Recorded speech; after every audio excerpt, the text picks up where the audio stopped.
السلام علیکم ورحمۃ اللہ وبرکاتہ۔ امید کہ آپ بخیر و عافیت ہوں گے۔ 5 منٹ کے درس قرآن میں گزشتہ کئی دنوں سے سورۃ الرحمن کی تفسیر چل رہی تھی۔ آج سب سے آخری آیت نمبر 78 کی ہم تلاوت اور تفسیر کریں گے۔ اعوذ باللہ من الشیطان الرجیم، بسم اللہ الرحمن الرحیم۔ تبارک اسم ربک ذی الجلال والاکرام۔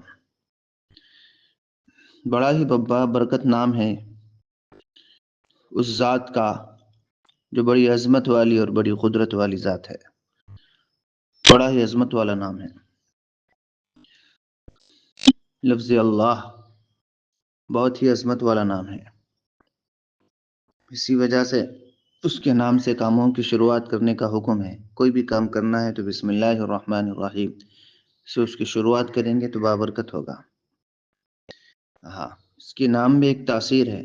جیسے ایک صاحب نے پوچھا تھا مولانا محمود صاحب دیوبندی رحمۃ اللہ علیہ سے کہ بھئی مسجد کے پاس لوگ لوڈیڈ لے کر کے کھڑے ہو جاتے اور مسلمان لوگ نمازی لوگ کچھ پڑھتے ہیں تو فائدہ ہوتا ہے، اس کی وجہ کیا ہے؟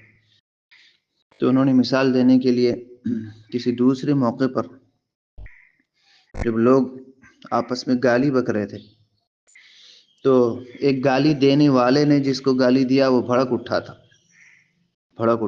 تو اس کو بتایا پوچھنے والوں کو، دیکھو یہ شخص کیسا گالی دے رہا تو کتنا انہیں جلال میں آ گیا، خالی گالی دیتے بیٹھا ہوا تھا، اڑ گیا، آگ بگولا ہو گیا، غصے سے سرخ ہو گیا اور پتہ نہیں کیا کیا بک رہا۔ تو پھر اس کے بعد کہا کہ گالی یہ شیطان کا کلام ہے، شیطان کا نام ہے، شیطان کے الفاظ ہے، تو شیطان کے الفاظ میں اتنا نام ہے تو پھر لفظ اللہ کے نام میں کتنا پاور ہوگا، کتنی ایسی تاثیر نہ ہوگی۔ گالی کے اندر اتنی تاثیر کہ آدمی اٹھ کر کے کھڑا ہو جاتا ہے جلال میں۔ یہ تو اللہ کا کلام ہے، اللہ کے کلام میں بھی وہ تاثیر ہے کہ آدمی کو شفا مل ہی جاتی ہے۔ یہ پاک کلام کی برکت ہے۔ لیکن اتنا ضرور ہے کہ دعا جو پڑھے گا وہ اگر گناہوں سے بچے گا، حلال روزی اختیار کرے گا، جھوٹ سے بچے گا تو عام طور پہ فائدہ ہوتا۔ آپ بھی پڑھو، کوئی بھی پڑھو، سورہ فاتحہ بھی پڑھو، برابر فائدہ ہوتا۔ لہٰذا ہر شخص کو حرام حلال روزی کھانا چاہیے، حرام سے بچنا چاہیے۔ تو بڑی ہی عظمت والا، بڑی ہی قدرت والا اللہ کا نام ہے۔ غالباً مولانا عمر صاحب پالن پوری سے کسی نے پوچھا تھا کہ پوری دنیا سب کے سب یہ اللہ کو تسلیم کرتی ہے، اللہ کو مانتی ہے، حالانکہ کسی نے اللہ کو دیکھا نہیں، ایسے کیسے پاگل کی طرح سب اللہ کو مانتے ہیں؟ ایسا کہا تھا سفر میں۔ تو انہوں نے یوں کہا تھا کہ بھئی ایسا کیسا بول رہے آپ، بنا دیکھے بہت ساری چیزوں کو لوگ مانتے ہیں، ہم بھی مانتے ہیں، بنا دیکھے کہ مانتے ہیں۔ اس نے کہا کوئی مثال دو۔ تو انہوں نے کہا کہ آپ ڈاکٹر ہے، پوچھنے والا ڈاکٹر تھا۔ فوراً حاضر جواب میں دیا کہ آپ ڈاکٹر ہے، میں بھی آپ کو ڈاکٹر مانتا ہوں، آپ کے ہاسپٹل میں آنے والے پیشنٹس بھی آپ کو ڈاکٹر مانتے ہیں، صرف نشانی سے آپ کو ڈاکٹر مانتے ہیں، حالانکہ آپ کو کسی نے ڈگری لیتے ہوئے نہیں دیکھا، کسی نے آپ کو کالج میں پڑھتے ہوئے نہیں دیکھا، لیکن پھر بھی آپ کو ڈاکٹر تسلیم کرتے ہیں صرف نشانی دیکھ کر کے، حالانکہ آپ کو کسی نے پڑھتے ہوئے نہیں دیکھا۔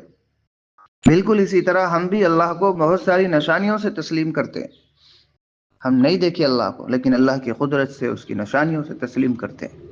پھر اور ایک دو مثالیں یہ دی کہ آپ جب دروازہ کھولتے ہیں اپنے گھر کا، رات جب ہو گئی، صبح جب ہوئی تو آپ اپنے ڈور کا دروازہ کھولتے ہیں، ڈور کھولتے ہیں تو سامنے کچھ مینگنیاں پڑی ہوئی رہتی ہیں ڈور کے سامنے، خدا نخواستہ، تو آپ بولتے ہیں یہاں کوئی بکری آ کر گئی، فیصلہ۔ آپ کوئی اگر یہ بولیں کہ بکری نہیں، کوئی دوسرا جانور تھا، تو آپ دعوے سے بولتے ہیں نہیں بکری چاہیے تھی۔ کیسا بولتے صاحب؟ آپ بکری دیکھے نہیں دیکھے؟ مینگنیاں بکری کے ہوتے اور کس کے ہوتے؟ تو ارے الو، بالکل اسی طرح تو یہ نشانی دیکھ کر کے یہ بول رہا کہ یہ بکری آ کر کے گئی تھی، ہم بھی اسی طرح یہ نشانیوں کو دیکھ کر کے بولتے ہیں کہ اللہ ہے۔ اور ایک مثال انہوں نے دی، آپ ٹرین سے سفر کر رہے، راستے میں دیکھے کہ ایک گھر بنا ہوا ہے، گھر کو دیکھ کر کے آپ یہ بول سکتے ہیں کہ یہاں کوئی آیا تھا اور گھر بنا کر کے گیا تھا؟ آپ بولتے ہیں ہاں بولتا ہوں۔ تو نے دیکھا کسی کو گھر بناتے؟ نہیں، لیکن مانتا نہیں مانتا کہ کوئی یہاں گھر بنا؟ ہاں مانتا۔ بالکل اسی طرح ہم بھی یہ زمین یا آسمان یہ نشانیوں کو دیکھ کر کے تسلیم کرتے ہیں کہ اللہ ہے جس نے ساری کائنات کو بنایا. اب ہم یہ نہیں جانتے، جیسا تو یہ نہیں جانتا کہ وہ میستری بنانے والا کارا تھا، گورا تھا، لمبا تھا، گڈھا تھا، تو نہیں جانتا. ہم بھی اسی طرح اللہ کیسے ہیں ہم نہیں جانتے ہیں، لیکن ہم یہ نشانیوں کو، یہ زمین، یہ پہاڑ، یہ سورج، یہ سیارے، یہ دریا، یہ سب کو دیکھ کر کے بولتے ہیں کہ ان سب کا چلانے والا بھی کوئی ہے اور اسی کا نام اللہ ہے. یہ ہے تبارک اسم ربک ذی الجلال والاکرام. بڑی بابرکت والا نام اور بڑی قدرت والا نام. سورہ رحمان کی تفسیر ختم شد. کل کوئی اور تفسیر کریں گے. السلام علیکم. الیاس قاسمی، ٹیلرنگ سینٹر سے.